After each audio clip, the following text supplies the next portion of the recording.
রাসূল যখন হেঁটে যায় মদিনার গলিতে, বাতাসে তখন মিশে যায় জুঁই চামেলির খুশবুতে। আমি এই অনুকাব্যটা পড়ছি কবি মাসুদুর রহমানের 'সারাবান তোহরা' থেকে। আম 'সারাবান তোহরার' উম বইয়ের রিভিউ দেব। তো বইয়ের রিভিউ দেওয়ার আগে একটু প্রোডাকশন নিয়ে কথা বলি। যে আহামরি তেমন প্রোডাকশন না, তবে কি একজন মানুষের হাতে ধরবার পর বইটা সে একটা আরাম বোধ করবে। ভাল লাগবে। পেস্টিং বোর্ডে এই বইটা করা হয়েছে। বইয়ের প্রস্তানিতে আহামরি তেমন উম ভালো কিছু করে নাই। আ তবে বইয়ের পৃষ্ঠা, বইয়ের লেখা, ছাপা, ভিতরের অলংকরণ আ চমৎকার। আমার কাছে ভালো লেগেছে। আপনাদের কাছে কেমন লাগে জানি না।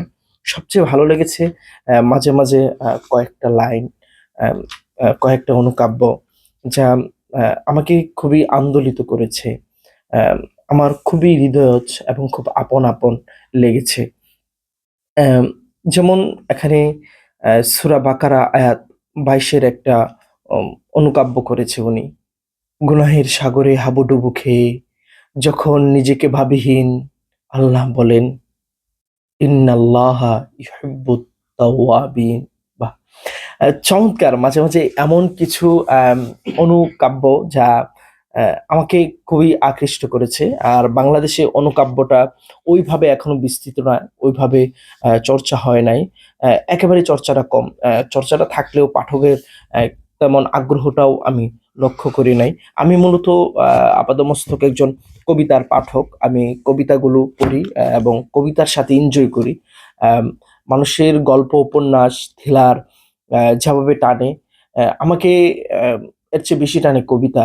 আ কবিতার সাথে একটা বন্ধুত্বের সম্পর্ক, হৃদয়ের সম্পর্ক আ আমার আরকি। তো আরেকটা লাইন আমার কাছে খুবই ভালো লেগেছে। লাইন না, সরি, অনুকাব্য। অ্যা থেমে গেলে পৃথিবীর কোলাহল, ঘুমিয়ে গেলে আঁখি, তীব্র শীতেও জেগে উঠে দেখো তাহাজ্জুদের পাখি। ওমা! এই এই লাইনটা আপনি কল্পনা করতে পারছেন। আমার কাছে এটা বলার সাথে, সাথে একটা দৃশ্য ভেসে উঠছে। দৃশ্যটা কেমন? আ যেমন আম পৃথিবী আ থেমে যায় কখন? পৃথিবীর সমস্ত আ কোলাহল কখন থেমে যায়? যখন রাত গভীর, যখন রাতের ২টো বাজে, ৩টা বাজে, ওই সময়টাই যখন তাহাজ্জুদের সময়টা থাকে। ওই সময়টাই হয়তো কবি আ আনছে, আ উম কল্পনায় ইমাজিন করছে কবি। অ্যা তো ওই সময়টায় আবার মানুষের ঘুম, মানে ঘুমিয়ে গেলে আঁখি ঘুমিয়ে যায়। আঁখি ঘুমিয়ে যাওয়া মানে কি? মানুষ ঘুমিয়ে যাচ্ছে। তাই না? কবির এখানের কল্পনাটা চমৎকার ছিল। তারপরে তিনি কি কল্পনা করছে দেখেন। তীব্র শীতেও জেগে ওঠে দেখো তাহাজ্জুদের পাখি। উনি তাহাজ্জুদের পাখি এখানে যেহেতু বলছে তীব্র শীতেও জেগে উঠে দেখো তাহাজ্জুদের পাখি। এখানে হয়তো কবি তার প্রিয়তমাকে আ কল্পনা করছে। তার প্রিয় জীবন সঙ্গিনীকে হয়তো কল্পনা করতে পারে। আ এটা চমৎকার। বা হয়তো কবি তার প্রিয়তমাকে উদ্দেশ্য করে বলেছে, "তাহাজ্জুদের পাখি জেগে উঠছে, তুমি কেন এখনো জেগে উঠছো না?" হয়তো কবি নিজে তাহাজ্জুদের জন্য জেগে উঠছে। তার স্ত্রী ঘুমিয়ে আছে। তার স্ত্রীকে লক্ষ্য করে হয়তো বলা হতে পারে। আমি আসলে কবিতা পড়তে যেয়ে সবচেয়ে বেশি আমি কল্পনাটা করবার চেষ্টা করি, ভাবনার জায়গাটা ধরবার, স্পর্শ করবার চেষ্টা করি। একটা কবিতার অনেক রকমের কল্পনা হতে পারে। অনেক রকমের ভাবনা হতে পারে। একটা কবিতার আ লাইনের ভিতর বা একটা কাব্যের ভিতর অনেক ধরনের চিত্র হাজির করা যায়। একজন পাঠক হিসেবে আমি অনেক রকমের চিত্র অ্যাম এই এই অনুকাব্য থেকে আমি আবিষ্কার করতে পারছি। আরেকটা শুনতে পারেন। আম যতদিন রবে এক বিন্দু রক্ত, দেহে রবে প্রাণ, ততদিন উচ্চারিত হবে লা ইলাহা ইল্লাল্লাহর স্লোগান। বাহ! কত চমৎকার! দেখেন, কবি তার বিশ্বাস, তার স্রষ্টার প্রতি তার মানে বিশ্বাস এবং তার দৃঢ়তা, সেটা তার অনুকাব্যে তিনি প্রকাশ করেছেন। আ এরপরে আরেকটা জায়গায় তিনি বলেছেন, "ছুঁড়ে ফেলো জাইনামাজ তাসবিহ, ধরো রাইফেল কামান, আমামা বাঁধো শিরে, বুলেট হোক তোমার জিকিরের তাসবিহ দানা, নামাজে বিছানা জমিন জুড়ে।" মানে কবি এখানে একটা মানে নিজের বিপ্লবের প্রতি নিজের ভিতর যে বিপ্লব ক্রমাগত ফুসে ওঠে, সেই বিপ্লবে মানুষকে, জনতাকে, তার পাঠককে আহ্বান করছে।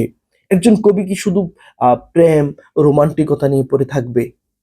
না, এই জায়গাটাই উনি অনেক প্রেমের কবিতা, অনেক প্রণয়ের অনুকাব্য এনেছেন, আবার অনেক বিপ্লবের অনুকাব্য এনেছেন, আবার প্রচন্ড রকম অনুশোচনার কাব্য এনেছেন। এটা কবি মাসুদুর রহমান একটা চমৎকার একটা মিশেল রেখেছেন এই অনুকাব্যে। হ্যাঁ, আমরা আরেক জায়গায় পড়তে পারি, চোখের পলকেই সবকিছু হয়ে যায় অতীত, দুরন্ত শৈশব মনে পড়লেই আমি চোখ রাখি অতীতের জানালায়, যেভাবে মায়ের কথা মনে পড়লে হেফজখানার শিশুরা বারান্দার রেলিং ধরে বাড়ির পথ চায়।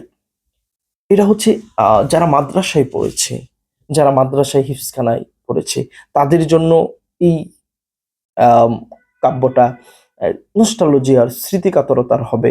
কারণ আমি নিজেও হিফজখানায় পড়েছি। আমার হৃদয়ের যে ভাবনাটা আছে এবং আমার দেখা দৃশ্যত যত চিত্র আছে, সমস্ত চিত্রকে কিন্তু কবি এই অনুকাব্যে হাজির করেছেন।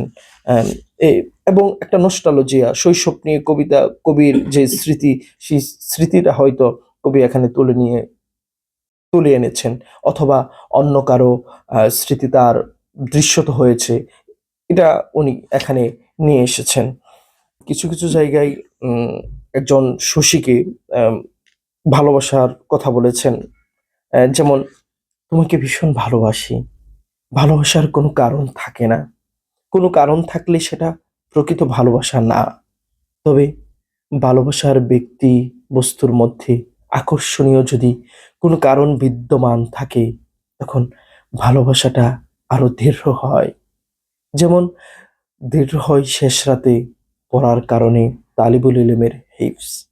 প্রিয় শশী, তোমাকে ভালোবাসি, কারণ তুমি পৃথিবীর ওই সমস্ত বস্তুর মধ্যে একটা, যাদেরকে আদম আলাই সাল্লাম থেকে শুরু করে মুহাম্মদ সাল্লাল্লাহু আলাইহি ওয়াসাল্লাম পর্যন্ত সকল নবী রাসূলই দেখেছেন। প্রিয় শশী, তুমি সেই বস্তু যা রাসূল সাল্লাল্লাহু আলাইহি ওয়াসাল্লামের জন্মের রজনীতেই খেলার সঙ্গী ছিলে। তোমার সাথেই আঙ্গুল দিয়ে ইশারা করে শিশু মুহাম্মদ সাল্লাল্লাহু আলাইহি ওয়াসাল্লাম খেলায় মেতে উঠেছিলেন। প্রিয় শশী, তোমার দিকেই মুগ্ধ নয়নে চেয়ে থাকি, আর আমার সামনে ভেসে ওঠে তোমার ১৪০০ বছরের পুরনো স্মৃতি। এই তো সেদিনও রাসূল সাল্লাল্লাহু আলাইহি ওয়াসাল্লাম আয়েশা রাদিয়াল্লাহু তাআলা আনহার কোলে মাথা রেখে তোমার দিকে চেয়েছিল, আর তুমি হৃদয় উজাড় করে উজ্জ্বলতা ছড়িয়ে দিয়েছিলে পৃথিবীময়। কিন্তু তুমি তোমার সর্বোচ্চ উজ্জ্বলতা ছড়িয়ে দিয়েও লজ্জার মুখ গুজেছিলে মেঘের আঁচলে। কারণ রাসূল আকরাম সাল্লাল্লাহু আলাইহি ওয়াসাল্লামের উজ্জ্বলতায় পৃথিবীর সব রং রূপ হার মেনে যায়। কবি এখানে যে প্রিয়তমার প্রতি যে ভালোবাসাটা নিবেদন করেছেন, আসলে এটা কোনো দুনিয়ার বাহ্যিক প্রিয়তমা না। দুনিয়ার বাহ্যিক প্রিয়তমা বলতে আমরা যে স্ত্রীলিঙ্গের প্রিয়তমা বুঝি, সেই প্রিয়তমা না। কবি এখানে চাঁদকে লক্ষ্য করে বলেছেন। কবি সেখানে চাঁদকে উদ্দেশ্য করে কবিতা লিখেছেন। কবির বইয়ের সর্বশেষে একটি কবিতা এনেছেন। শেষে যে কবিতাটা এনেছেন, এটা আমার কাছে মুক্ত গদ্যের মতো মনে হয়েছে। নিথর লাশ শিরোনামে কবি শুরু করেছেন, আমার না আকাশ দেখার খুব নেশা, আজও স্বচ্ছ নীল আকাশের পানে মুখ করে চেয়ে আছি। আজও আকাশে সাদা কালো মেঘের ভেলা উড়ে, কখনো পুরো আসমান জুড়ে কালো মেঘের পর্দা জমে, মৃদু বাতাসে আমার বাগানের গাছগুলো খেলাধুলা করে। মেঘ ভেঙে বৃষ্টি নামে, নতুন পানিতে স্নান করে বাগানের ধুলো মলিন পাতাগুলো জলপরীর মতো হেসে ওঠে। করিডোরে থাকা পত্রিকার পাতাগুলো একা একাই পৃষ্ঠা বদলায়। গ্রামের শিশু কিশোরেরা আজও আম কুড়াতে দৌড় দেয়, আজও বৃষ্টির অথই পানিতে তারা সাঁতার কাটে। থই থই খেলে। আজও নীল আকাশের নিচে উড়ে চলে হরেক রকম পাখি। বাড়ির পিছনের পুরনো মেহগনি গাছে বসন্তের কোকিল অনবরত ডেকে চলে। কাঁঠাল গাছের ডালে ডালে দোয়েলের লাফালাফি এখনো বিদ্যমান। বাঁশ জারের শালিক পাখিরা কিচির মিচির সুরে নিয়মিত ঝগড়া করে। উঁচু উঁচু গাছের ডগায় মাঝে মাঝে ঘু ঘু ডাকে। আজও বসন্তের জরাপাতারা গাছ থেকে শেষ বিদায় নিয়ে ঝরে পড়ে। কোনটি হলুদ, কোনটি লাল, কোনটি ধূসর, কোনটি বাদামি, হরেক রকম রঙে রঙিন পাতারা মর্মর শব্দ করে চলে। বসন্তের দিন শেষে নতুন পাতা গজায়, ফুল ফোটে, মন মাতানো সুবাস ছড়ায়। ভোর হতেই গাছের পাতার ফাঁক দিয়ে সূর্যি মামা উঁকি দেয়। দুপুরের কড়া রৌদ্রে আজও বট বৃক্ষটা ছায়া দিয়ে যায়। হ্যাঁ, কবি এভাবে বলতে বলতে শেষের যে এটা বলেছেন, ওটা আমার কাছে আরেকটু আহ, প্রাণবন্ত মনে হয়েছে। আহ, একটু পড়ি শোনেন। কিন্তু জানেন, আমি ওই নীল আকাশ, শুভ্র মেঘ, মিষ্টি রোদ, গোধূলির লাল আভা, বাঁকা চাঁদ, উজ্জ্বল তারকা কিছুই দেখতে পাই না। মেঘের ডাক, বৃষ্টির ঝুম শব্দ, পাখিদের কিচির মিচির, মুয়াজ্জিনের আজান কিছুই শুনতে পাই না। আমি এখন আর অনুভব করতে পারি না ফুলের সুবাস, মৃদু বাতাস, কারণ আমি যে কফিনে মোড়ানো, মাটিতে শুয়ে থাকা এক নিথর লাশ। এক কবির এই বইয়ের ফ্যাপ লিখেছেন চিন্তক এবং শিশু সাহিত্যিক এবং বুদ্ধিবৃত্তিক একজন লেখক, আম, সাইদ আবরার নদভী। কবির এখানে পরিচয়টাও খুবই চমৎকারভাবে এবং হৃদয়জ করে তুলেছেন। কবির এই বইটি আপনারা যারা অনুকাব্য পছন্দ করেন, অনুকাব্য পড়তে আগ্রহী, তারা এটা সংগ্রহ করতে পারেন এবং পড়তে পারেন। তবে হ্যাঁ, আপনি পড়তে যে আহ, হয়তো অনেক কথা বলবেন, শিল্প নিয়ে অনেক কথা উঠতে পারে। তবে হ্যাঁ, এক একজনের রুচি এক এক রকম। কোন কবিতাকে কিভাবে ধারণ করে, এটাও মূল বিষয়। আম, আলোচনা কবিতা নিয়ে হবে, শিল্প সমালোচনা হবে। আশা করি কবি এটা পজিটিভলি নেবেন, ইতিবাচক হিসেবেই নেবেন। আপনারা পড়তে পারেন।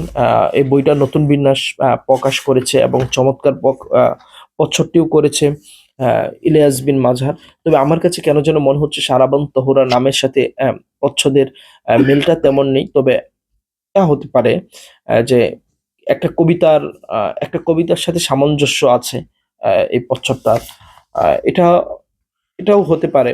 আর বইটি প্রকাশ করেছে নতুন বিন্যাস প্রকাশন, আপনি রকমারি, ওয়াফি লাইফ, বিডি বুক সহ বইকিনি.com সহ দেশের উল্লেখযোগ্য প্রায় সবগুলো বুক শপ থেকেই বইটি সংগ্রহ করতে পারবেন। আমি এই বইটি কবির কাছ থেকেই বইমেলা থেকে সংগ্রহ করেছি। আপনারা বইটি পড়তে পারেন। সকলের জন্য শুভকামনা।